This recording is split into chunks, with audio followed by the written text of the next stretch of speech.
Amigas, amigos de toda la República Argentina, muchísimas gracias por compartir este tiempo con nosotros. Aquí estamos, hoy en el Día Mundial del Ambiente. Podríamos decir, entre otras cosas, que desde hace 2 años, desde el 3 de junio del año 2021, tenemos una ley de educación ambiental integral muy importante para informar, para difundir, para entender, porque es un tema que nos preocupa no solamente a los argentinos, sino a todos los habitantes de esta casa nuestra, la Tierra. Y hablando del ambiente, para lo cual hay que recurrir a los científicos que nos alertan, que nos informan, que nos forman. Pero bueno, hay una científica argentina de prestigio internacional que entrevisté hace 4 años, cuando era y sigue siendo directora del Servicio Meteorológico Nacional, la primera mujer que ocupó ese puesto. Se trata de la doctora Celeste Saulo. En ese momento había sido nombrada vicepresidenta de la Asociación Mundial de Meteorología. Vicepresidenta. Y ahora, en estos días, ha sido nombrada secretaria general. Está al frente de esta Asociación Internacional de Meteorología, porque es brillante como científica. Es un orgullo para todos los argentinos y para toda Latinoamérica, porque es la primera vez que un latinoamericano es nombrado en un cargo tan, pero tan importante. Eso produjo en los asistentes de este congreso, realizado en Ginebra, Suiza, una enorme alegría. Fue aclamada. Imagínense ustedes el orgullo que tengo y que tenemos todos los argentinos, la alegría y la alegría de todos los científicos de nuestro país que brillan en el mundo y que han sido formados casi todos por nuestra universidad pública, la UBA. Vamos entonces con la primera nota. Después tenemos una historia de vida sumamente interesante de un empresario que es un ejemplo por seguir desde todo punto de vista. Atención, país.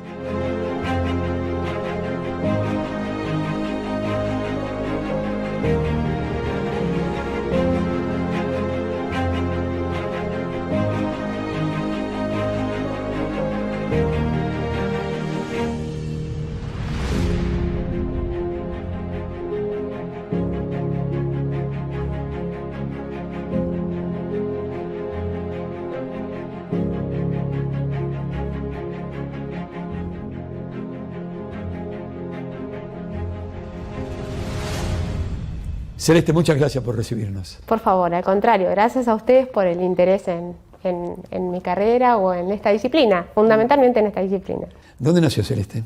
Nací acá en Capital Federal, en Argentina. ¿Dónde hizo la escuela primaria? La escuela primaria la hice en la escuela pública. Toda mi educación transcurrió en la enseñanza pública. Desde el jardín de infantes mi mamá trabajaba, así que me escolaricé de manera temprana, con mucho gusto por esa escolaridad. Hice la primaria en la escuela pública, la secundaria en la escuela pública, en el normal número 6. Y finalmente terminé en la Universidad de Buenos Aires, donde obtuve mi título de grado y mi título de posgrado también. Así que sí, del principio al fin. Me interesa saber cómo era esa niña en la escuela elemental. Siempre me gustaba la escuela a contramarcha de lo que la mayoría de los chicos les sucede, en particular porque era hija única. Y para mí la escuela era el lugar para socializar, así que lo que me gustaba de la escuela era la oportunidad de jugar y socializar y divertirme. Y tuve siempre mucha curiosidad por casi todo, la música, la danza, no había cosa que a mí no me interesara, lo cual más avanzada en mi vida me llevó a grandes dificultades para terminar de decidirme a qué me iba a dedicar, dado que tenía gustos por tantas cosas tan diversas, ¿no? Así que tengo entrañables recuerdos, amigas que sigo viendo en la actualidad de esa época, y creo que el colegio para mí fue fundamental, ¿no? ¿Era banderada celeste? Sí. Sí, era muy estudiosa. La traga, pero bueno, yo siempre me defino como una traga distinta en el sentido que siempre fui muy compañera con mis amigas, me pasé veranos ayudándolas a las que se llevaban materias a preparar sus materias, sobre todo si era matemática, física o latín. Obviamente me pasaba los veranos con ellas preparando las materias aunque yo no me las llevara. ¿Sus padres viven, Celeste? No. Lamentablemente perdí a mis padres siendo ellos bastante jóvenes y yo también joven, creo que no tenía ni 25 o 27 años cuando perdí a los dos. ¿Cómo se llamaba papá? Mi papá se llamaba Adolfo, mi mamá se llamaba Rosa. Mi papá fue un médico que se graduó grande, yo estuve cuando le entregaron su título de médico, un orgullo muy grande para una familia de trabajadores inmigrantes italianos que veían en su hijo el doctor toda una proyección de vida. Otra persona importante en mi vida, mi abuela, fue maestra y directora de colegio. Mi abuela nació con el siglo anterior, había nacido en 1900, casi vivió 99 años y fue un ejemplo de una mujer que había salido a trabajar en otro contexto, un muy lindo. Es decir, que por la edad y por los números que nos está indicando que fue su abuela la que continuó con el amor y tal vez la educación o el acercamiento después de la pérdida irreparable de sus padres, ¿no? Sí, sí. Y mi familia adoptiva, como digo, la que heredé gracias a elegir a mi compañero, su padre y su madre fueron totalmente vitales en lo que fue mi proyección profesional cuando ya tenía niños chiquitos y tenía que salir a ver cómo me arreglaba en ese contexto. Y bueno, mi mamá... ¿Cómo se llama su esposo? Mi esposo se llama Hugo, es psiquiatra, y ambos éramos muy comprometidos con nuestra profesión. Nos conocimos terminando la secundaria yo, él había ya terminado la secundaria un poco antes. Y ¿qué es Hugo en su vida, Celeste? Compañero, es el centro, diría yo, de mi vida, es el que supo interpretar inclusive más que yo cómo tenía que seguir mi proyección profesional, me ayudó cada vez que dudé, me contuvo, me acompaña, comparte mis locuras, me frena cuando las cosas se van más allá de lo posible, formamos una familia. Y el fruto de ese amor con Hugo nacen dos, tiene la parejita, porque usted habrá pensado con Hugo, hija única ya fui yo. Ya era ahora tengo que tener... tiene el varón y la nena que ya tienen, exactamente, son grandes. Iván tiene casi 30 años y Analía que tiene 28. ¿Iván qué hace? Iván estudió licenciatura en Administración, en Económicas, en la UBA, y Analía se inclinó por todo lo que es el estilismo de moda y la asesoría de imagen. Y se fija en la elegancia, tan elegante está. Es mi asesora, Celeste. Es mi asesora de imagen, sin lugar a dudas. Sí, totalmente. Moderna, es el sello de mi hija, que realmente es distinta y muy creativa. Sí, es la que tiene la beta creativa en la familia. Ingresa, Celeste, usted a la Universidad de Buenos Aires y a mi colega Nora Bar, usted le ha dicho que no sabía si realmente iba a ser licenciada en meteorología, creo que. ¿Cómo fue? Cuénteme un poquito esa historia cortita. Bueno, esa historia también, digamos, tiene ese hilo como conductual de lo que venimos charlando, porque tenía distintas inquietudes, me gustaban distintas cosas y estaba un poco desorientada. Entonces, bueno, con el test vocacional me orientaron bastante en el sentido que reconfirmaron que tenía destreza para manejarme con la matemática, con la física, pero que si era muy teórico yo me aburría, que me recomendaban, digamos, disciplinas donde la matemática y la física fueran herramientas, pero no fueran el eje en sí mismo, ¿no? Y ahí apareció desde la ingeniería, pasando por la arquitectura, pasando por la geología, la astronomía, la meteorología, todo eran carreras posibles, ¿no?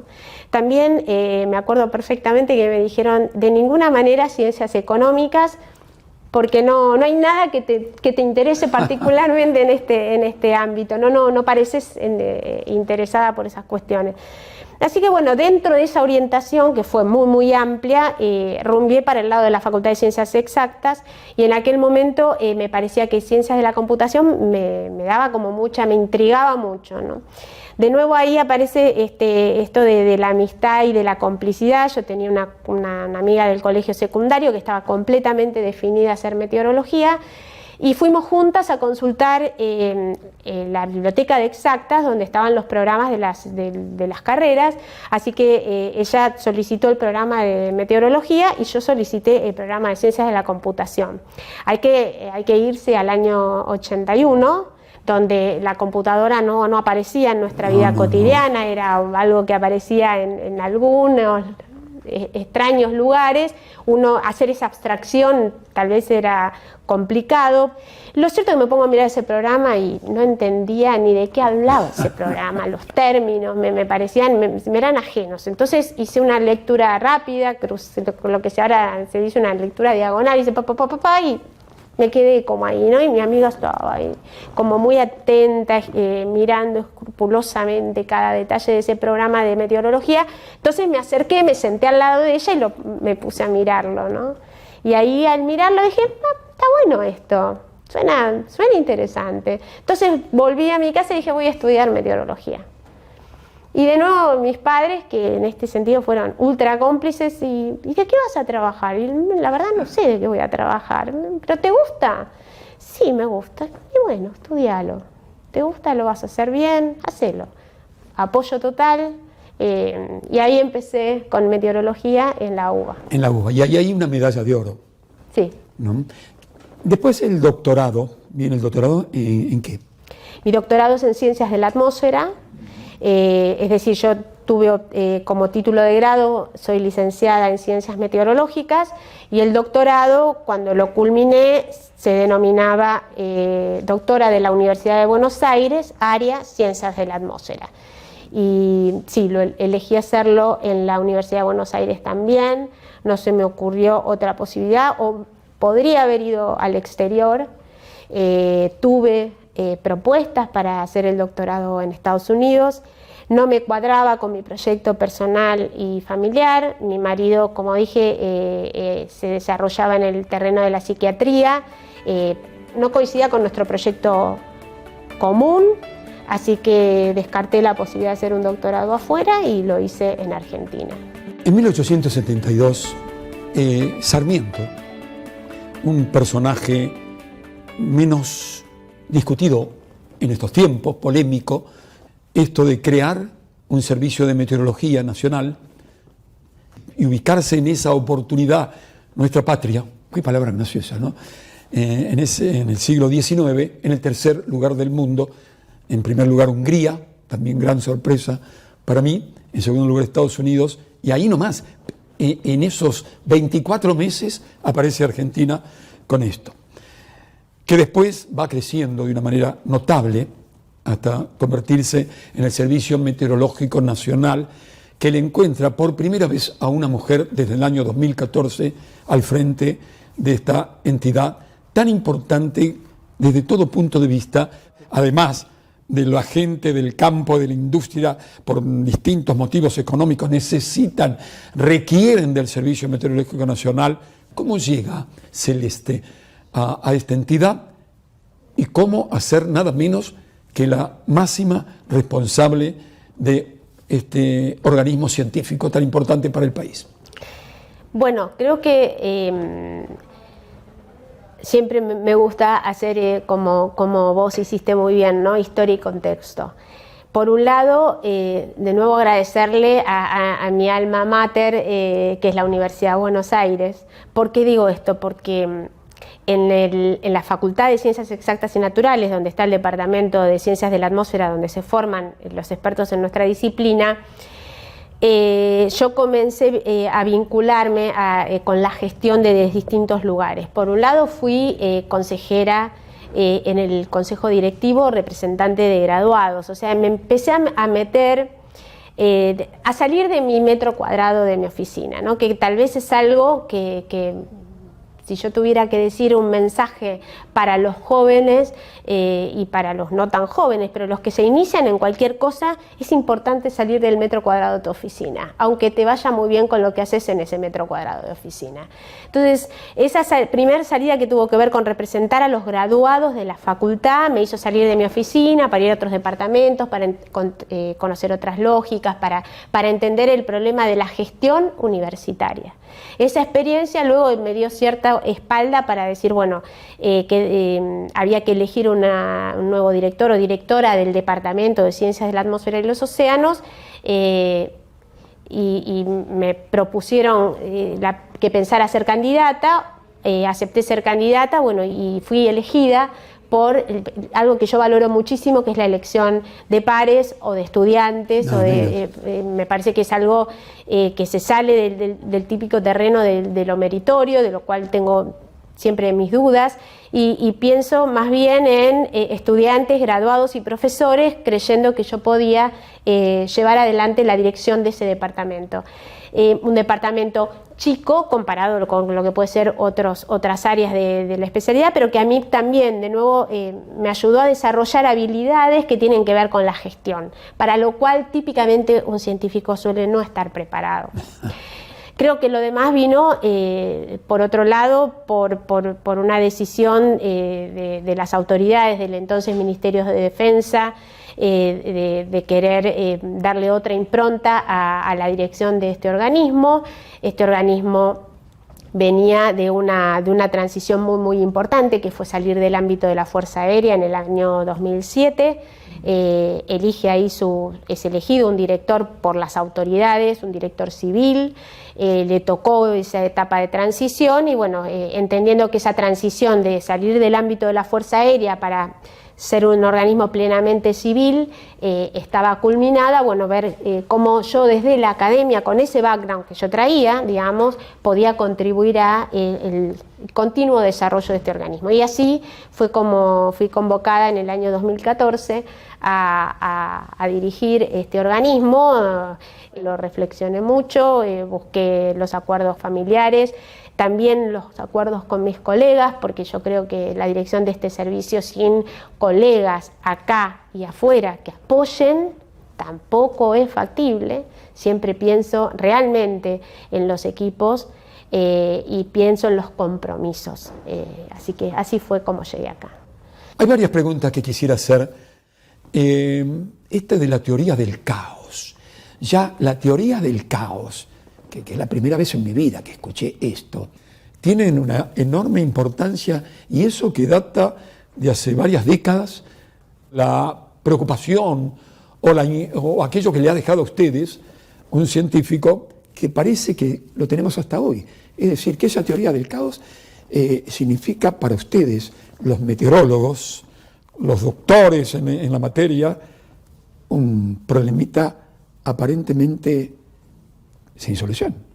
Y hasta donde la ciencia hoy nos indica, la teoría del caos de alguna manera lo que hace es tratar de formular de manera teórica el hecho que es un sistema, la atmósfera es un sistema que no es predictible. ¿Qué quiere decir que no es predictible? Para decir un ejemplo sencillo, digamos, la famosa historia imaginada de la manzana de Newton, ¿no? O sea, la ley de la gravedad permite conocer, dado que un fruto cae en tal momento, a qué velocidad y en qué momento va a impactar y dónde y con qué aceleración, ya lo sabe, y eso permite hacer una serie de cálculos que exactamente nos van a decir cuánto va a tardar la manzana en llegar desde donde cae hacia el suelo o algún otro lugar. Hay varias áreas de la física donde hay una predictibilidad muy grande, los eclipses. ¿Cómo sabemos que va a suceder un eclipse? O sea, la ciencia, la astronomía, claramente, con todo su cuerpo teórico, sus ecuaciones y sus cálculos, nos permite saber con precisión hora, minuto y segundo y qué posición del planeta se va a ver mejor un eclipse. Y entonces uno se pregunta, ¿todas las ciencias son iguales? Y no, todas las ciencias no son iguales porque todos los problemas no son iguales. Y la nuestra, las ciencias de la atmósfera, tienen que lidiar con un sistema caótico, un sistema fuertemente impredictible. Y esto lo encontró, lo pudo conceptualizar y formular un teorema y una teoría Edward Lorenz, hace ya, diría, más de 50 años, y ahí es como un llamado de atención. Y dice algo así, dice, por más que se conozca el estado inicial, o sea, cómo está la atmósfera ahora, se conozca muy bien, por más que haya un cuerpo teórico que nos permita advertir cómo va a evolucionar la atmósfera a un tiempo X, pequeñas diferencias en ese estado inicial, infinitesimales, dice él, imperceptibles, traduciría yo para algún lenguaje coloquial, van a hacer que el sistema evolucione de una manera o de otra completamente opuesta en algo aproximadamente cercano a las 2 semanas. Haciendo un poquito de historia, cuando uno dice, tenemos en la Argentina 125 estaciones, 125 estaciones meteorológicas. Ahora un convenio con una entidad, creo que es el INTA, donde se suman a los radares que tiene el servicio 3 o no sé cuántos radares más, para conocer en parte, con estudio de cada uno de los especialistas, el acontecer meteorológico no solamente de la Argentina, sino tal vez de la región. Pero yendo a este tema de la teoría del caos, ya tenemos que hablar del cargo que usted, Celeste, ocupa en la Organización Mundial de la Meteorología. Tenemos que hablar del planeta Tierra y de esta teoría del caos del planeta Tierra. Entonces, la Organización Mundial tendrá muchísimo que ver en este análisis de lo que puede llegar a producir constantemente la teoría del caos. Supongo que debe haber un enlace, una cadena de eslabones de todos los meteorólogos de la Tierra, del planeta Tierra, de nuestra casa, que evidentemente es mucho más complejo el problema que saber cuántas galaxias tenemos, tal vez, o como dijimos, cómo es un eclipse, o sacar una fotografía a 20 millones de años, no sé, luz. Y bueno, ¿cómo es para el gran público, si se puede, es casi irrespetuoso? Claro, porque algo que pasa en el Japón, de pronto puede repercutir acá en la Argentina, o en Estados Unidos, o en Centroamérica, o en otro lugar del planeta. Podemos pensar los terráqueos que estamos cuidados por todos ustedes investigando del acontecer meteorológico y científico en el planeta. Mira qué largo la pregunta. Sí, creo que por eso es tan interesante la Organización Meteorológica Mundial, y haciendo historia es el primer organismo técnico de la ONU. ¿Por qué? Porque es el que primero entiende, no por ser inteligente, sino por una cuestión pragmática de cotidianeidad, que si no había acuerdos internacionales, nos perjudicábamos todos. O sea, la meteorología no reconoce ninguna de las barreras que pone el hombre o la mujer, digamos, que pueden ser barreras políticas, barreras físicas de cualquier tipo. No, la meteorología, estas barreras no existen. La atmósfera se mueve y lo que hoy observamos en el sur de Argentina, mañana lo vamos a observar en el centro, en Uruguay, Brasil, Paraguay. Y la pregunta es cómo intercambiamos información en tiempo real para que todos los ciudadanos de todo el mundo estén advertidos, avisados y en conocimiento. Entonces, obviamente ahí la Organización Meteorológica Mundial tiene su rol fundamental, que es cómo establece pautas para intercambiar esa información, que esa información sea de calidad, que sea oportuna, que los países que tienen menos recursos sean ayudados para poder contribuir al sistema global de observaciones, porque en definitiva los sistemas de pronóstico que arrancan una vez que uno tiene conoce el estado actual, puede conocer un estado futuro, necesitan definir lo mejor posible el estado actual. Y definir lo mejor posible el estado actual implica tomar mediciones en todo el globo al mismo momento, bajo los mismos parámetros, y compartir esa información. Entonces, ahí, por supuesto, los satélites irrumpen en este mundo de una manera muy positiva, porque generan muchísima más información sobre áreas remotas, donde las observaciones manuales o convencionales no llegan, pero la realidad es que todos esos recursos suman a tratar de describir el estado de la atmósfera. Igual, vuelvo al punto donde vos me preguntabas muy pertinentemente, bueno, Argentina tiene 125 puntos. Sí, y es un país gigante. Por poner otros ejemplos, en Francia hay más de 3.000 estaciones. Hagamos la relación. Efectivamente, a Argentina le faltan y tiene que apostar a multiplicar sus puntos de observación. ¿Y cómo? Y bueno, básicamente hoy lo veo yo, lo visualizo como efectuando convenios estratégicos con otros actores. No necesariamente todo tiene que recaer sobre el servicio meteorológico, porque podría estar más allá de la capacidad real el que hoy tiene, pero cómo establece vínculos estratégicos con el INTA, con otras organizaciones gubernamentales o no gubernamentales, que por X razón miden. Bueno, si por X razón miden, lo que es importante es que haya esta percepción de que ese dato, la sola medida es una parte del asunto. La parte 2 es compartirlo. La parte 3 es globalizarlo. Y eso sí o sí necesita de un servicio meteorológico, por un lado, y necesita de una organización meteorológica mundial, por el otro, que se ocupe de estas reglas de cómo se comparten. No es lo mismo llegar a una población del altiplano que llegar a una población ultraurbana con todas las redes y medios de comunicación habidos y por haber, o a alguien que está en Antártida, o a alguien que se maneja navegando en ultramar. No, son todos públicos diferentes.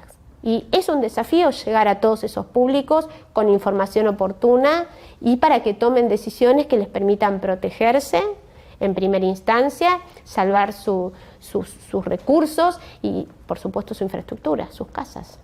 Hay una pregunta que usted contestará o no, que tiene que ver, pero tengo la obligación de hacerla. Los satélites. Argentina tenía un satélite. Había trabajado y se trabaja muy fuerte en ello, por razones supuestamente políticas o de economía en la Argentina, hemos dejado. Y eso nos perjudica no tener esos datos, Argentina requiere volver a tener satélites. ¿Cuál es su opinión? Bueno, la información satelital en meteorología es fundamental, o sea, es 100% imprescindible. Los satélites en los que estaba embarcada Argentina eran muy importantes para las comunicaciones, que también son ultra relevantes. Si yo tengo que pensar en términos meteorológicos, la realidad es que Argentina nunca tuvo un satélite meteorológico y sí, recientemente el último SAOCOM no es un satélite meteorológico, pero es un satélite que ofrece información que es relevante para nosotros, como por ejemplo es el estado de la superficie del suelo en términos de humedad del suelo o la salinidad en el mar. Son todas variables importantes para generar un pronóstico, sobre todo un pronóstico orientado. Pero si vamos a hablar de compartir un sueño, yo en este rol que tengo quiero compartir el sueño de un satélite latinoamericano. Creo que ningún país de la región tal vez pueda hacer la inversión de un satélite meteorológico para un país, pero creo que es posible que Latinoamérica tenga un satélite meteorológico propio. Y esto creo que es fundamental porque justamente porque va a contribuir a observar mejor nuestra región. Se puede definir la agenda de trabajo de ese satélite y al definir la agenda de trabajo de ese satélite y, por ejemplo, encontrarnos con tormentas muy severas en el sur de Brasil, poner todo el recurso a mirar en ese momento el sur de Brasil para apuntalar la decisión en esa región, y el día de mañana o el otro mes puede hacerse lo mismo con una tormenta severa en Argentina o en Perú o donde fuera. O sea, creo que sí, que creo que los países debemos asociarnos en un concepto más grande, siempre más digamos, englobador, y entender que eso es importante. A mí me ha sorprendido aquella información suya, Celeste, en relación a que a los meteorólogos los desvela, utilizó Celeste, una científica como usted de prestigio internacional, las tormentas. ¿Cómo es eso? ¿Qué nos pasa a nosotros? Bueno, nos pasa a los meteorólogos en cualquier rol que tengamos dentro de la gran cadena de producción de conocimiento que es la meteorología. Desvela a la persona o a las personas que realizan observaciones, porque están en medio de ese fenómeno severo, quieren medirlo, quieren caracterizarlo lo mejor posible, quieren contribuir al proceso de toma de decisión. Desvela a los pronosticadores porque las tormentas se forman a veces en tiempos muy cortos, evolucionan de manera muy rápida, el pronóstico de las tormentas es complejo, son sistemas altamente impredictibles, entonces uno puede advertir que puede haber tormentas en el centro de la Argentina, pero eso al usuario final le importa poco. El usuario final lo que quiere saber si le va a llover arriba de la cabeza o no le va a llover arriba de la cabeza, y la realidad que entonces ahora viene el otro perfil, pronosticador o pronosticadora, que tiene que verse con el pronóstico de la tormenta, ¿no? Y ver dónde podría tratar de achicar lo más posible el área para tratar de que el público sepa exactamente el área lo más acotada posible donde se puede llegar a dar un fenómeno severo. Y nos desvela a los científicos porque tenemos que entender mejor cuál es la génesis, cómo se desarrollan, cómo evolucionan, hacia dónde se propagan preferencialmente las tormentas, en nuestro caso del centro de Argentina. A cada científico de cada lugar del planeta le interesará matices distintos de estas tormentas, pero para nosotros son unos pequeños monstruitos que todavía no terminamos de entender del todo bien. Y es uno de los objetivos tratar de entender lo mejor posible, porque en la medida que uno entiende los procesos, puede tratar de representarlos y eventualmente pronosticarlos mejor. O sea, es toda una cadena de valor en la cual tenemos que trabajar, así que sí, claramente nos desvelan. La pregunta para la que fue y está en esencia profesora de la universidad en la materia: ¿matemática y física te tiene que gustar realmente para estudiar la carrera o no? No hay muchos meteorólogos, son más mujeres que hombres. ¿A qué información podemos dar, Celeste, sobre ello? Bueno, te tiene que gustar la matemática y la física porque la atmósfera es un fluido físico. Entonces, si es un fluido físico, se estudia utilizando las leyes de la física, y la matemática viene a apalancar todo lo que son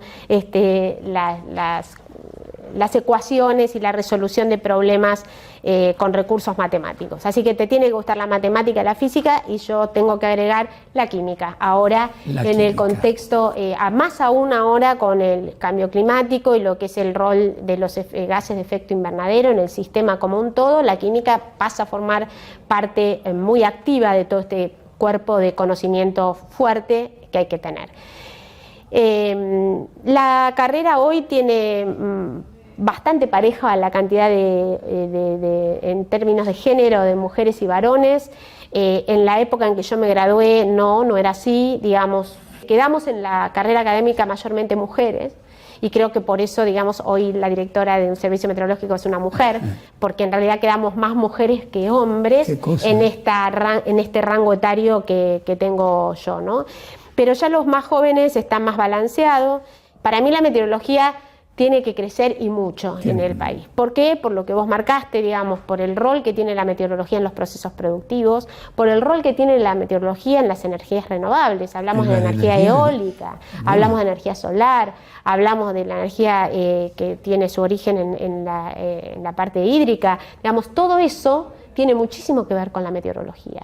Y hablamos del cambio climático, y hablamos de la gestión de riesgos de desastres, y hablamos de los eventos extremos, de las olas de calor, de la meteorología y la salud, de la meteorología urbana. Es decir, solo le queda crecer. El tema es cómo el país se prepara estratégicamente para formar esos cuadros científicos, tecnológicos, y para que el país también, la meteorología del país crezca en todas sus ramas.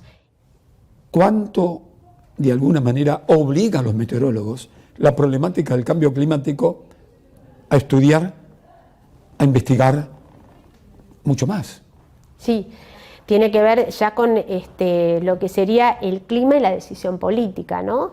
El IPCC particularmente lo que trata es de meterse en las políticas de Estado, es decir, la ciencia nos está diciendo esto es el estado del arte, los investigadores nos están diciendo esto a nivel global y a nivel de cada región. Con esto que está pasando, la política tiene que tomar decisiones. La primera es atenuar, bajar drásticamente la emisión de gases de efecto invernadero. Y esto lamentablemente no se ve, no se ven resultados. Se ven declaraciones, pero no se ven resultados. Y yo creo que ahí nos tenemos que preocupar mucho, y ahí sí es otro desvelo. ¿Qué hacemos todos? Científicos, ciudadanos, estudiantes, políticos, decisores, consumidores, para hacer de un planeta sustentable. Por ahora no lo es. Y creo que eso es algo que nos tiene que preocupar. La ciencia nos está diciendo a grito pelado, así no. ¿Cuántos científicos hay trabajando, meteorólogos, en el Servicio Meteorológico Nacional, Celeste? Y hoy podemos estar cerca de los 15 aproximadamente, 15. Y ese número tiene que crecer sin lugar a dudas. ¿Por qué? Porque justamente, lo mencioné antes, cualquier área del quehacer científico-técnico tiene que nutrirse de expertos. Y los expertos son científicos, tecnólogos, ingenieros, ingenieras. Desde afuera parecen muy poquitos, ¿eh? Sí. Increíble. Sí. Es muy poco, digamos, una matriz de reconversión, por decir de nuevo, vamos a algún país europeo donde con una planta de servicio meteorológico del orden de 3.000 que tiene Francia, cerca de 400 o 500 son científicos de carrera. Entonces ahí te das cuenta que tenés más de digamos, a número, grosso modo, un 10, 12%, 13% de la planta constituida por científicos. No es el caso aquí en Argentina. Se hace del día a la noche y no se hace del día a la noche, y ahí tengo que remitirme a los procesos que son decisiones de Estado y que se tienen que mantener en el tiempo. Para mí, la inserción de la ciencia en un organismo como este es una política de Estado, se tiene que mantener en el tiempo para que el día de mañana, que puede ser en 2, en 5, en 10, en 15 años, uno pueda decir que tiene un 20% del plantel del Servicio Meteorológico Nacional compuesto por científicos y científicas. Bueno, esta es la última pregunta realmente del programa, porque el programa se llama Por la Vida. ¿Qué es la vida, Celeste? Wow, ¿qué es la vida? Wow. Es amor, fundamentalmente, es entrega, y es pasión. Bueno, y brindamos con agua, que es elemento vital, bueno. Un elemento vital. ¿Por qué quisieras brindar, Celeste? Qué difícil. Quiero brindar por el bienestar de los argentinos, por la conservación de la vida en el planeta, por la sustentabilidad de la vida en el planeta, y porque cada uno haga lo mejor que puede hacer para que eso sea posible. Bueno, yo brindo por el orgullo que sentimos los argentinos de que una científica de nuestro país, directora del Servicio Meteorológico Nacional, sea hoy presidenta de la Organización Mundial, nada menos. Brindo por la vida, Celeste. Lo mismo digo.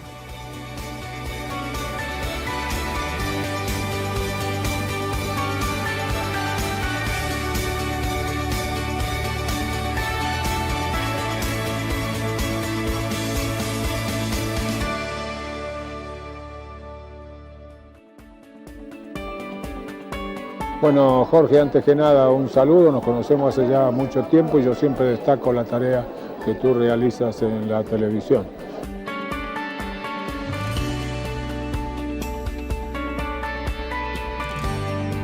Amigas, amigos de toda la República Argentina, muchísimas gracias por compartir este tiempo con nosotros este lunes 5 de junio del año 2023. ¿Les gustó la nota con la científica? Estoy seguro que sí. Qué orgullo, ¿no? El avance de la mujer, gracias a Dios, que se está dando lentamente en todos los ámbitos del mundo.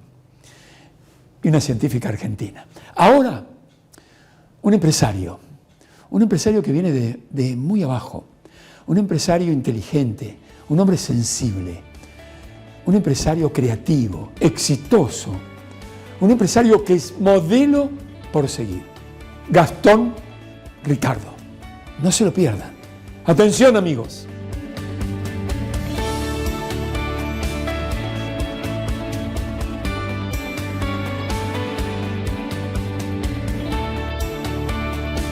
No sé cómo presentar a este hombre que voy a entrevistar, si como profesor, como escritor o productor de la agroindustria muy, pero muy importante, que me ha permitido, lo que yo le dije fuera de cámaras, una charlita, un diálogo. ¿Cómo estás, Gastón? Muy buenos días, sí, muy bien. Muchas gracias por permitirme este espacio y presentarme como una persona común, con ganas, que tiene sueños, que viene de abajo y que cree en su sueño y, bueno, hace lo imposible para realizarlo. Bueno, gracias, Gastón. Te voy a preguntar si tus padres viven. Mi mamá sí, mi papá falleció hace 10 años. Bueno, pero las personas que nos amaron, vas a coincidir conmigo, profe, y que hemos amado, siempre están. Entonces, ¿cómo se llaman tu padre y tu madre? Mi papá le decían Toto, se llamaba Antonio, pero bueno, le decían Toto. Mi mamá se llama Elena y le dicen Porota. Mi papá era camionero, mi vieja peluquera de un pueblo del interior. Nada, familia humilde que me dieron una educación, una forma de ser, me enseñaron cómo ser gente y bueno, así arranqué. Tengo dos hermanos más grandes que yo. Toto y Porota, ¿qué son en tu vida? A mi viejo lo extraño mucho. Mi vieja vive actualmente, va a cumplir 90 años, vive en el campo y la visito, bueno, estoy todas las semanas en el campo. Son algo fundamental, algo que me dieron una educación, me mostraron un camino. Gente humilde, como te decía, mi viejo camionero, mi mamá peluquera. Nada, me mostraron que en la vida hay que trabajar, que si quería ser alguien más tenía que estudiar, o sea que ellos no pudieron hacerlo. Me mostraron ese camino y obviamente hoy tengo 51 años y soy lo que soy gracias en parte, digamos, a lo que viví en mi infancia y mi adolescencia en mi casa. Quiere decir que Toto y Porota cumplieron esa función que pareciera hoy que muchos padres no cumplen, que tiene que ver con vos que sos profesor, que tienen que ver con una tarea insustituible e imprescindible, que es la educación que parte de la casa, que tienen que ver muchísimo que ver el papá y la mamá. En este caso, Toto y Porota se han destacado en ese sentido, con 3 hijos varones. Qué laburo el de Porota, no tengo dudas, y de ese hombre que con el camión sostenía ese hogar.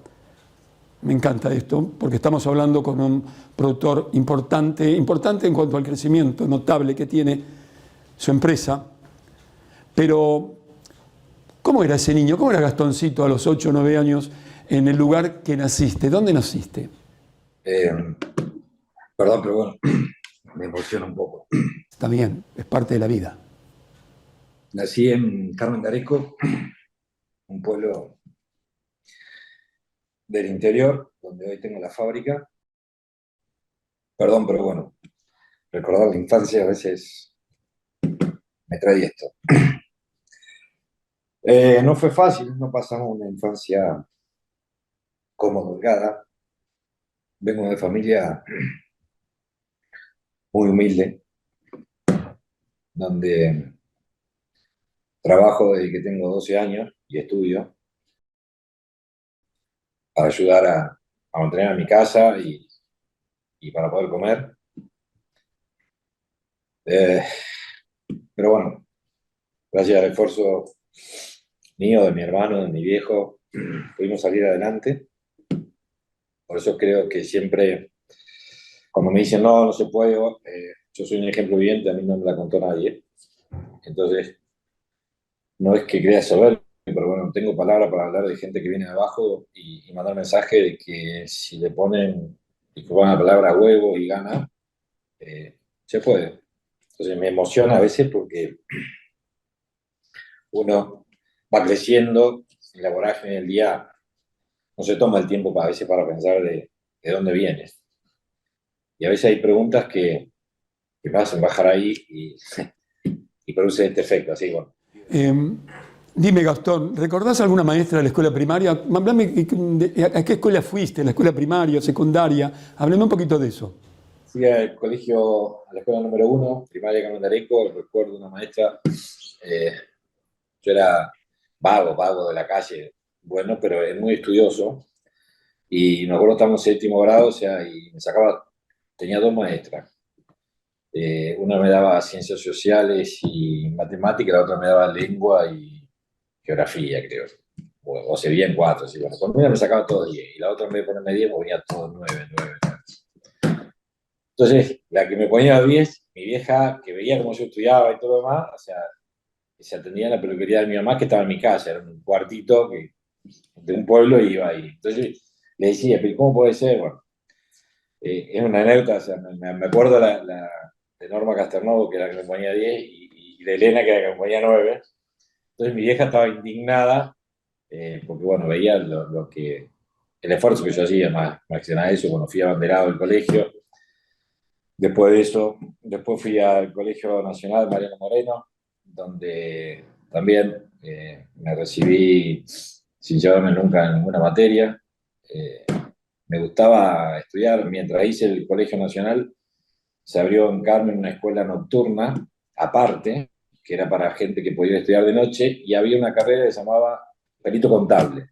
Entonces yo hice el secundario, a la mañana iba al secundario, salía del secundario, a la tarde laburaba, a veces vendía helado, a veces en verano vendía helado, o repartía diario, o sea, siempre me la rebusqué, la moneda que apoyo, y a la noche estudiaba y hice la carrera de perito contable. O sea, cuando tenía 17, 18 años, cuando vine a estudiar acá, me había recibido las 2 carreras, me vine a estudiar contador, y bueno, no fue fácil al principio, porque tenía que laburar y estudiar, pero bueno, todo se puede, llegó.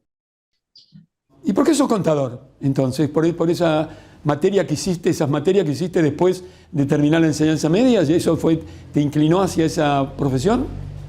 Sí, siempre me gustaron los números, y bueno, me recibí de contador y me quería especializar en impuestos. Entonces, mientras tenía un laburo estable, de 9 a 5 de la tarde, a las 5 de la tarde salía y iba al estudio de uno que había sido profesor mío, el estudio 10, de Humberto 10, y laburaba gratis hasta las 8 de la noche para aprender, quería aprender. En ese momento ellos tenían un sistema que se llamaba Contacto 10, los contadores si escuchan esto mucho porque se usaba en todo el país, y el que escribía eso, o sea, era yo, o sea, salía el boletín oficial a la mañana con resoluciones de la AFIP. Entonces yo llegaba a las 5 de la tarde, agarraba el boletín oficial, si traducía al castellano lo que quería decir la resolución de la AFIP, un cuadro sinótico, todo eso. Bueno, eso lo hice durante 2 años y ahí aprendí mucho. Después, bueno, empecé siendo ayudante de Humberto en el año 99, de Impuestos 2. En el año 2000, trabajando ahí, Gustavo Diez, que era el hermano y otro de los socios, escribía para Repar. En ese momento sale la editorial La Ley, que todavía está. Acá de Y Tucumán. Gustavo se va a escribir a La Ley, me llaman de Repar, si no quería escribir impuestos a la ganancia, le dije que no. Después se lo comento a Gustavo, me dice, ¿por qué dijiste que no? Y digo, si Gustavo, vos estás escribiendo cosas, yo no puedo. No, me dice, llamá y dice que sí. Digo, llamé y sí que sí. Bueno, llamé a Repar y dije, bueno, sí, me arrepentí y escribo. Y bueno, Gustavo me dio una mano y con otro contador más y escribimos en el año 2000 el primer libro, en 2001 el segundo, y competíamos con Gustavo y yo laburaba con él. Pero bueno, ahí aprendí, di clases, me permitieron abrir unas puertas a dar clases en todas partes del país. Actualmente sigo siendo profesor ya tengo mi curso, soy profesor adjunto de la Universidad de Buenos Aires hace 15 años, o sea, doy clases en el 99 porque tengo mi curso hace 15 años.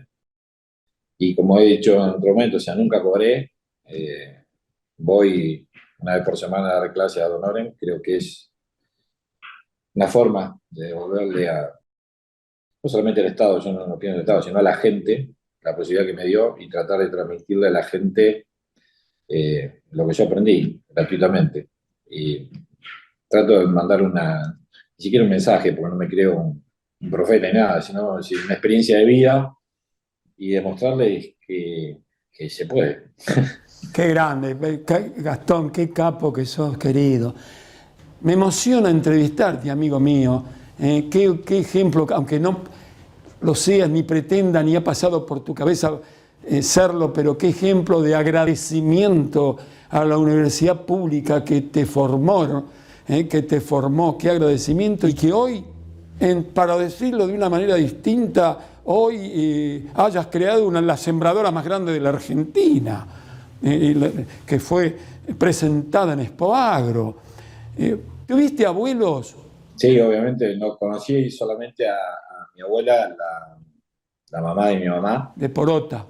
A Elena, igual que mi vieja, le decíamos Felipa. Felipa.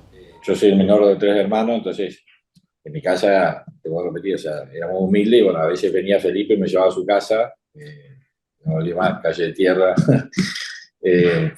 Felipa fue la que me adoptó, digamos, fue la que me regaló mi bicicleta, mi primera bicicleta, me llevaba a tomar helado. Y Felipa, bueno, murió cuando yo tenía 14 años. Fue mi segunda mamá. Tu segunda mamá. Quiere decir que esa adversidad de venir de -0, pero ha estado cubierta con el amor de Felipa, de Toto, de Porota. Has tenido lo más importante, Gastón. Qué lindo esto. Bueno, pero hoy fuera de cámara me has dicho que tienes hoy el amor de tu vida. ¿Cómo se llama? Esa persona que supongo yo tiene que ser el sostén de alguien que me imagino hiperactivo como vos. Se llama María José, es también del pueblo. Tenemos una historia particular porque, bueno, María José viene de una familia de plata, de una buena posición. Me conoce a mí siendo humilde. Iba en su familia, su papá falleció, pero bueno, más allá de ella, su familia me aceptó. Eso es también, habla de ella, ¿no? Aceptó a un hombre joven, bueno, estudioso, emprendedor, luchador, que no solamente tiene estudios, sino que tiene barro, empedrado y asfalto. Y bueno, éramos muy jóvenes en esa época, o sea, nos casamos, teníamos María José, firmó el papá, tenía 20 años cuando nos casamos. Yo tenía 26, ahí nació Martina, mi hija contadora, que se recibió de contadora y trabaja conmigo.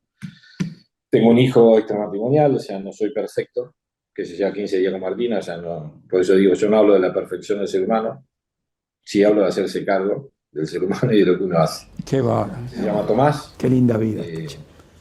Es mi hijo, está reconocido, o sea, es parte de mi familia. Qué lindo esto. Y tengo otro hijo que va a cumplir 16 años ahora, que es Manuel. Y bueno, entre los 5 formamos nuestra familia, con virtudes y con defectos, como todo, pero siempre trato de transmitir a mis hijos de valor y quién soy. O sea, no quiero demostrar otra cosa, por eso lo digo en cámara. O sea, tengo una familia perfecta, linda. No somos perfectos. Tengo un hijo extramatrimonial que se lleva 15 días de diferencia con... Para poner una cosa un poquito simpática, uno supone que siempre el padre con la nena, aunque tenga muchos años, qué sé yo, va creciendo, se entiende con la mirada. Suele uno pensar el hombre, el papá con la mujer, ¿no? No quiere decir que haga diferencia, pero hay un entendimiento. Y en este caso se da con tu hija, que tiene tu profesión y que la tienes en el plano laboral cerquita tuyo. Sí, o sea, con mi hija tengo una relación. Hoy a la mañana, por ejemplo, fui al gimnasio a las 7 de la mañana, si salí del gimnasio, la llamé, digo, está para ayudar, te llevamos juntos antes de venir a laburar. Hermosa, che. es muy parecida a mí, muy parecida, sobre todo en la forma de ser, en la forma de actuar. Yo a veces hablo con mi mujer y que me da cosas que sea tan responsable por la edad que tiene y quiero que viva.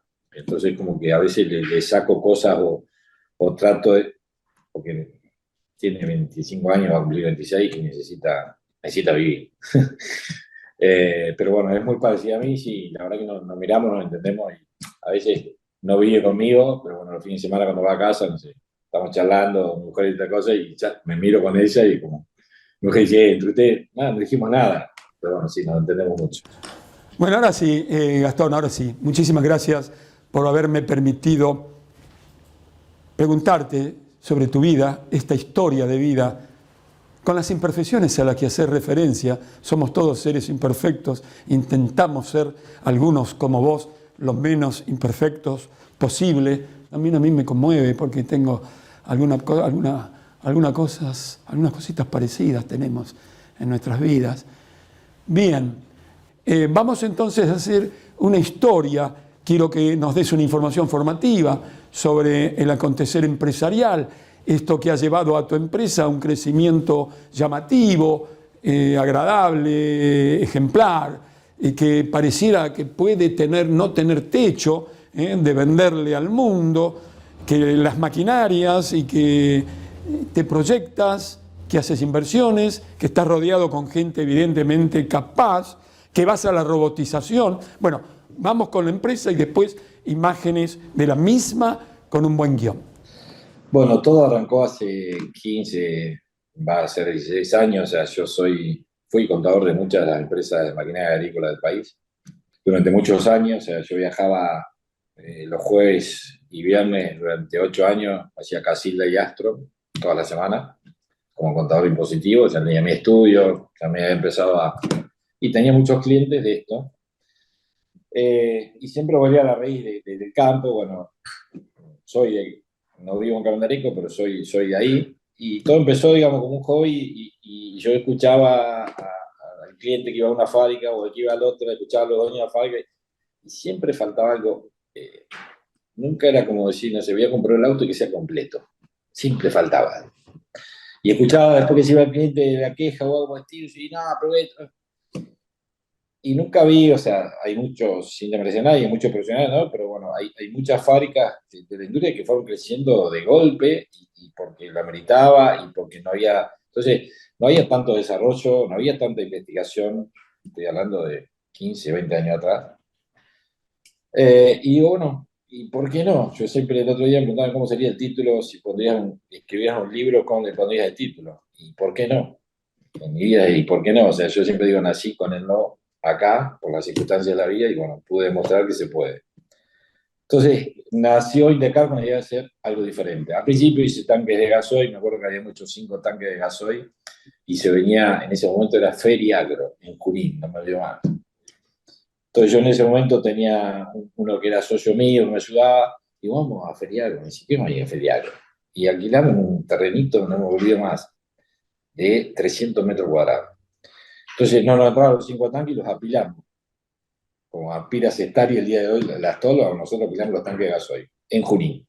Yo en ese momento corría en auto, que es otra de mis pasiones, y llevé un Ford que corría en 4.000 argentinos, pero estábamos en el culo del mundo.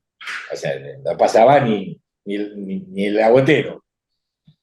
Poníamos el auto en marcha, el Ford lo aceleraba y hacía cuenta que había abierto el dulce de leche y venían las moscas. Bueno, te lo resumo, sí. Me volví de Junín, sí, con los 5 tanques vendidos, y cuando venía lo iba entregando todo. Llegué a Carondarico con los 5 tanques vendidos. Así empezó Indecar, después hicimos desparramadora de abono orgánico, somos los primeros en hacerla en Argentina, hace 15 años. Y después, bueno, fuimos buscando más cosas para hacer, aparece Ricardo Baumer. Ricardo Baumer es un ingeniero agrónomo muy capaz, que fue uno de los pioneros en hacer la siembra directa en Argentina. Empezó a hacer en el año 70, yo no había nacido. Lo conocí, es de Pergamino. Ricardo hacía una sembradora hidril. Me gustó el sistema. Le compro a Ricardo, digamos, su idea, su fábrica, y lo traigo a trabajar conmigo. Y Ricardo tenía la experiencia de conocer del agro, de conocer de todo, sí, y yo la rompedero de bola de hacer algo distinto. Y así tuvimos con Ricardo, me acuerdo que he cortado máquinas que no me gustaban. Y Ricardo decía, no, pero vendámoslas igual. Tuvimos 3 años desarrollando prueba y error, trabajando con la gente del INTA, con la gente del INTI, y buscaba algo que sea distinto. Yo quería que una sembradora de chorrillo y grill planteara y que no me dejara 2 granos juntos. Pero es imposible, ni John Deere hace eso, ni New Holland hace eso, y ¿por qué no? Y yo me quiero diferenciar, entonces yo quiero que la Indecal lo haga. Bueno, así tuvimos. Vendía desparramadora, no sembradora. Fue un año, te diría 3, 4 años de desarrollo, hasta que lo logramos. Una vez que lo logramos, que es el fondo dosificador que nos hace distinto a todas las agriculturas del mundo, ¿no? La Argentina. Después, bueno, hicimos el chasis y todo demás, o sea, el chasis no era el mejor, empezamos a vender, no nos conocía nadie en el mercado, era la TA 4300, que tengo una todavía de guardadita de reliquia. Había muchas marcas en el mercado, pero no había tanto iDrill. El sistema iDrill, te diría antes que nosotros, estaba una fábrica más. Después venimos nosotros y después vienen todos los demás. Actualmente hay 7 fábricas, 8 que hacen sembradoras iDrill, de las 70 que hacen sembradoras. ¿Qué tenemos de distinto nosotros? Sí, una dosificación distinta al resto. No solamente de Argentina, sino del mundo. Y así empezó. Después, como no podíamos meterlo, porque la gente no estaba acostumbrada al sistema iDrill. Sí, no podemos vender, ¿no? Le decimos iDrill, no. Un tema cultural. Entonces, bueno, empezamos a hacer la sembradora de tiro de punta, y es como que dejamos la iDrill, y bueno, vamos a dejar un ratito aquí acá hasta que la gente venga a... Y empezamos a vender la guerrera, las famosas guerreras, que son sembradoras de tiro de punta, hasta que hace 4 años atrás, digo, che, ya había empezado la grande a querer intentar el iDrill, y bueno, vamos a empobrizar, y ahí presentamos de vuelta la NEO con el fondo dosificador que era de la TA de hace 12 años. Y bueno, ahí causamos una revolución importantísima con la NEO. Hemos ganado premios de Poagro, medalla de plata, medalla de oro. Este año lo que hicimos fue presentar la Torflex en su serie 2, que es la máquina más grande del mercado, llega hasta 18 metros de ancho de trabajo, con una autonomía de una tola de 17.000 litros, no existe. Y lo que tampoco existe, que no lo tiene nada más, es que podemos plantear con el fondo dosificador. O sea, es como que si tuviéramos un matre más arriba planteando, o sea, ¿qué garantiza esto si vamos a una siembra de chorrillo de soja, si nunca vamos a encontrar 2 semillas juntas, ni el famoso chancho? ¿En qué se traduce todo esto? Como yo le explico siempre a la gente, sí. En que cuando sembramos de una forma, cuando vamos a cosechar, sí. Si no dejamos 2 semillas juntas y no dejamos el chancho, sí, el rinde es mucho mayor. Lo tenemos medido, si vamos de 500 kilos hasta 1.100 kilos, sí, según los campos. Eso hacemos en Indecal, así empezamos haciéndolo. Entonces fuimos por la línea de sembradora, hoy tenemos esa línea de sembradoras, digamos. Hacemos sembradoras de parcela para los semilleros, que son las experimentales. Hacemos sembradoras de tiro de punta. Hacemos sembradoras de iDrill monovolumen. Y hacemos sembradora araña con carrotoba. Somos la única fábrica de Argentina, la única de Argentina, con qué orgullo, que hace todos los tipos de sembradoras que hay. Con qué orgullo lo dices. Garantizado. Y sobre todo dentro de lo que hacemos, y siempre hacemos algo distinto. O sea, la sembradora de la Guerrera, por ejemplo, que es una sembradora de tiro de punta, ¿no? Sí, tiene un despeje distinto a las demás, tiene un ancho de transporte distinto a las demás, tiene una capacidad de tola distinta. Siempre tratamos de decir, bueno, si esto ya está, y bueno, ¿cómo lo mejoramos? Eso en cuanto a sembradoras, y la verdad, bueno, el mercado, la aceptación de la gente, los usuarios, yo siempre digo que el mejor vendedor que tengo es el boca a boca de la gente que me compró una máquina, y eso nos sigue haciendo crecer. A mí no me interesa vender una máquina e irme. A mí me interesa hacer una relación, me interesa darle, o sea, mi satisfacción más allá de lo económico, es decir, esto lo hice yo, esto funciona y esto es lo mejor. Y el cliente está contento y ir a Expoagro, ir a Agroactivas y que vengan clientes y que así Gastón lo mandás haciendo un café, no volé. Digamos, es como que si bien es grande, cada vez la familia se va agrandando. Tanto con gente que labura conmigo, que me ayuda con toda esta locura, como la gente que se suma a ser cliente y a pertenecer. O sea, nosotros queremos que la persona que me conoce que pertenezca a la familia Indecar. No sé, es mi forma de vivir, mi forma de relacionarme no solamente con Indecar, sino con la vida, ¿no? Gastón, fuera de cámaras te dije que René Favaloro sostiene, y hablo en tiempo presente, que hay que reemplazar el yo por el nosotros. Por este crecimiento que se viene dando en tu empresa, no hay ninguna duda que de la gente que te acompaña contigo a la cabeza hay creatividad. Creatividad, para lo cual se requiere, uno supone, gente especializada, capacitación, tecnología. ¿Cómo es? Contame un poquito. Estoy, la verdad, muy orgulloso de la gente que labura conmigo, pero si yo te cuento, que es lo más lindo, ¿no? Nosotros empezamos a profesionalizar, digamos, creciendo, no ingenieros que nos desarrollan máquinas, sino ingenieros que nos ayudan en la producción, en los procesos, hace muy poco, hace 1 año y medio te diría. La gente que viene desarrollando las máquinas conmigo son todos de Carmen de Arico, son pibes que empezaron conmigo cuando iban saliendo del colegio industrial Qué que tiene lindo Carmen de eso, Arico. qué bien. Están conmigo desde hace 16 años. La persona que dibuja, que Gastón Cepeda, salió del colegio, venía a hacer pasantía, aprendió a dibujar y tocar. Bueno, él es el diseñador, el ingeniero de Indecar. ¿Qué tiene Gastón? Sí, bueno, ganas, horas de campo. Yo siempre digo, nosotros las máquinas, más allá de diseñarla y que en el storyboard quedan lindas y quedan encima, sí, hay que probarla del campo. Entonces, toda la gente que está conmigo, para que tengan una idea, el empleado más viejo conmigo tiene, que es Martín de Salto, 38 años. Toda gente joven que empezó conmigo y aprendieron junto a mí, o sea, y compraron mi locura. Yo llegaba a fábrica y decía, esto no me gusta, así vamos a decir, pero Gastón, y no, boludo, por esto, o sea, quiero trabajar. Y hoy tienen ese ADN. O sea, hoy si la máquina no sale como tiene que salir, no sale.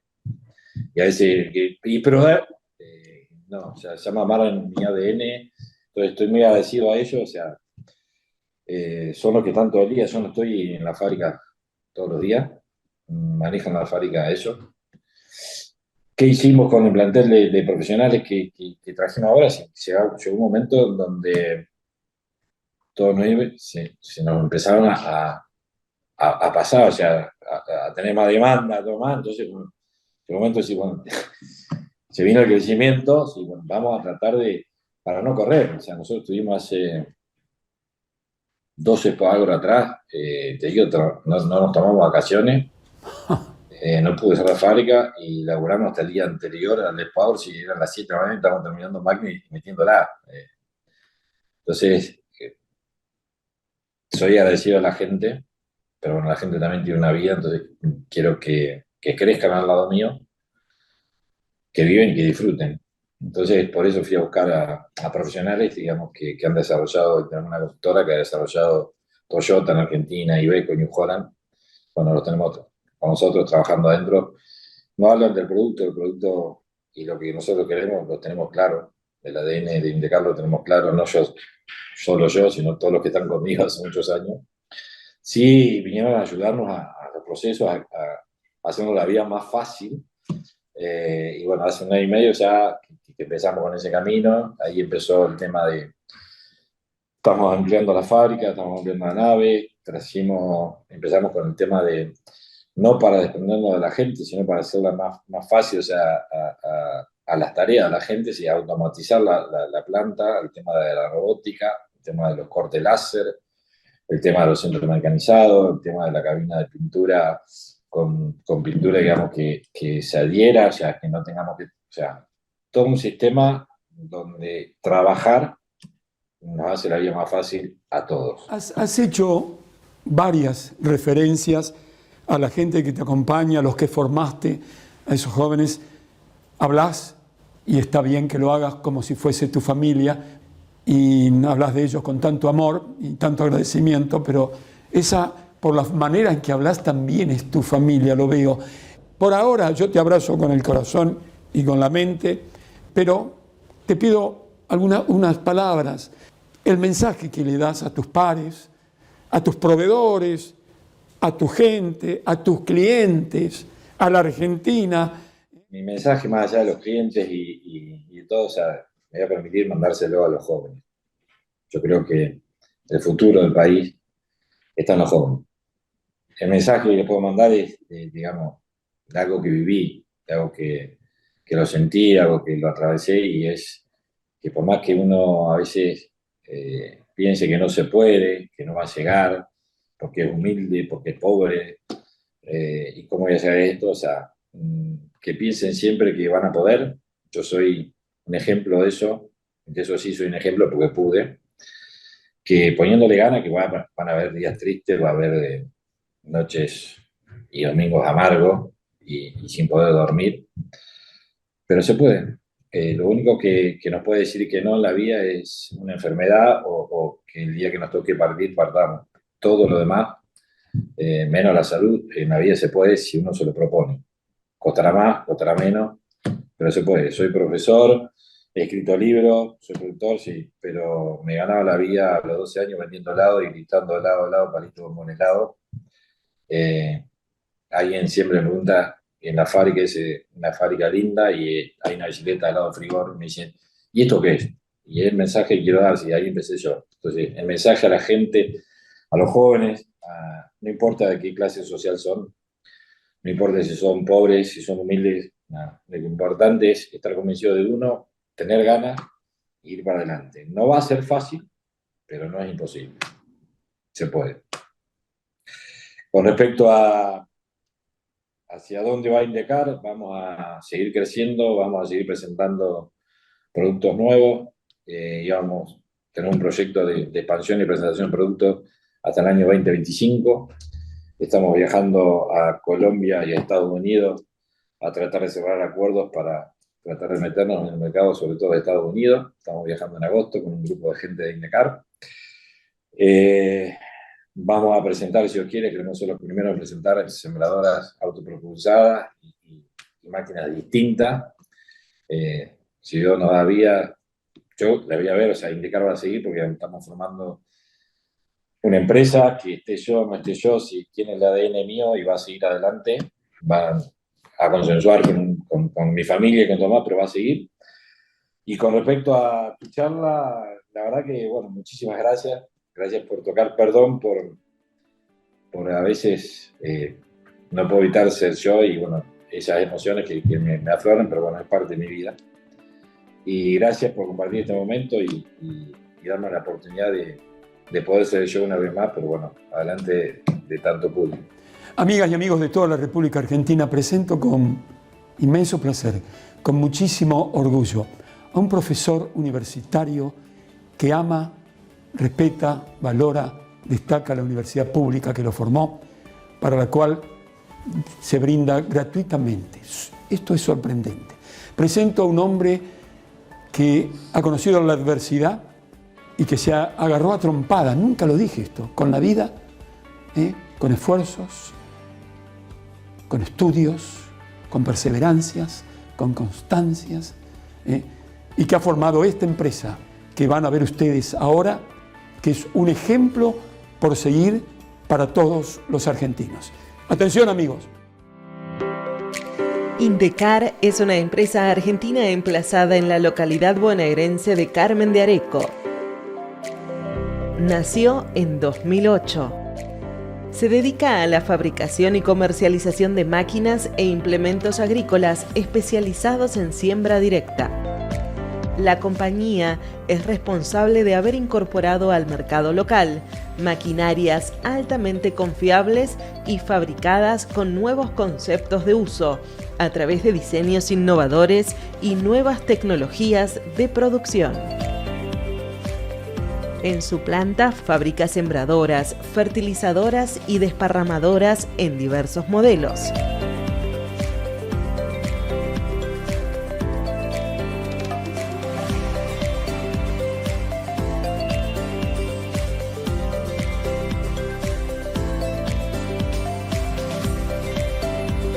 En su segmento de sembradoras, elabora de parcela, tiro de punta, Air Drill monovolumen y araña con carro tolva. Así, Indecar es la única fabricante de nuestro país que produce todas las sembradoras existentes. Alineada con su política de innovación constante, la empresa presentó la segunda generación de su sembradora Torflex. El equipo se destaca como el de mayores dimensiones del mercado, con un ancho de trabajo de 18 metros. Incluye una tolva de 17.000 litros y fondo dosificador, que se traduce en mejor operatividad, maximización del rinde y optimización de las tareas. Para la comercialización cuenta con concesionarios en las provincias de Buenos Aires, Santa Fe, Córdoba y Chaco, y está ampliando su abanico. Además, está presente fronteras afuera. A la fecha exportó a 7 países. Recientemente, y de acuerdo a su política de desarrollo, Indecar comenzó a construir una nueva nave industrial en su planta de Carmen de Areco. Las tareas se ubican en el marco de una obra que demandará una inversión total de $2,5 millones. El nuevo sector tendrá 2.000 metros cuadrados cubiertos, que se sumarán a los 6.000 ya existentes. Las cifras se traducen en una expansión del 33% del área cubierta. La inversión incluye la incorporación de tecnología fabril de última generación que le permitirá modernizar sus puestos de mecanizado y corte láser y robotizar el área de soldadura. El nuevo equipamiento agilizará la producción, reduciendo los costos operativos, los tiempos de fabricación, la complejidad logística y el impacto ambiental, manteniendo la misma calidad de terminación y a la vez ganando en escala productiva y competitividad. Indecar es una compañía que crece junto a su gente.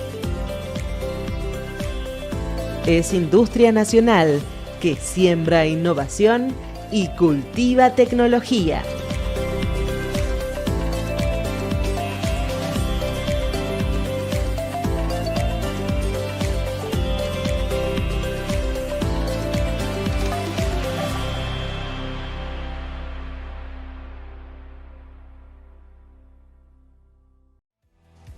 En Radiadores Pehuen somos una empresa familiar que produce, vende y distribuye radiadores de alta calidad y confiabilidad para la industria agropecuaria, vial, colección y competición. Actualmente estamos fabricando radiadores para maquinarias agrícolas, construidos en aluminio de placas y barras, para generar mayor resistencia a la presión y vibraciones, evitando así la posibilidad de roturas. Desde Radiadores Pehuen, agradecemos a Indecar Sociedad Anónima por confiar en nuestros productos y seguir invirtiendo en la Argentina. En Progres Aluminio somos una empresa metalmecánica que procesa y realiza todo el ciclo industrial del aluminio con recursos propios. Operamos en Argentina produciendo y comercializando partes, componentes de aluminio para el transporte, tanques de combustibles, productos químicos, la construcción y la industria en general. Nuestra capacidad innovadora para el diseño de piezas, equipos, dispositivos y sistemas de metalmecánica nos permite abastecer con éxito los proyectos más exigentes. Por ello, acompañamos desde siempre a Indecar Sociedad Anónima en sus emprendimientos y constante crecimiento.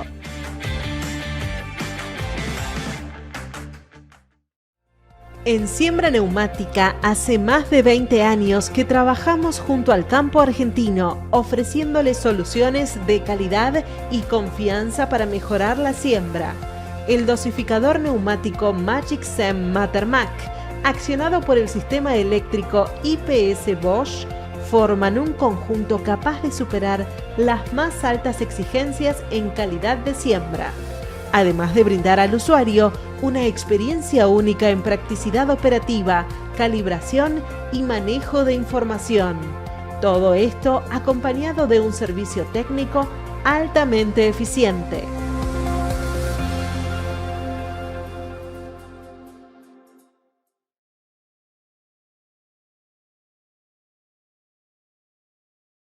Te presentamos Coto Digital, una forma rápida y fácil para que compres lo que necesites desde la comodidad de tu hogar. Te invitamos a que visites nuestra página www.cotodigital.com.ar. Cuidar el agua nos asegura el futuro. Es un mensaje de la Federación Nacional de Trabajadores de Obras Sanitarias, FENTOS.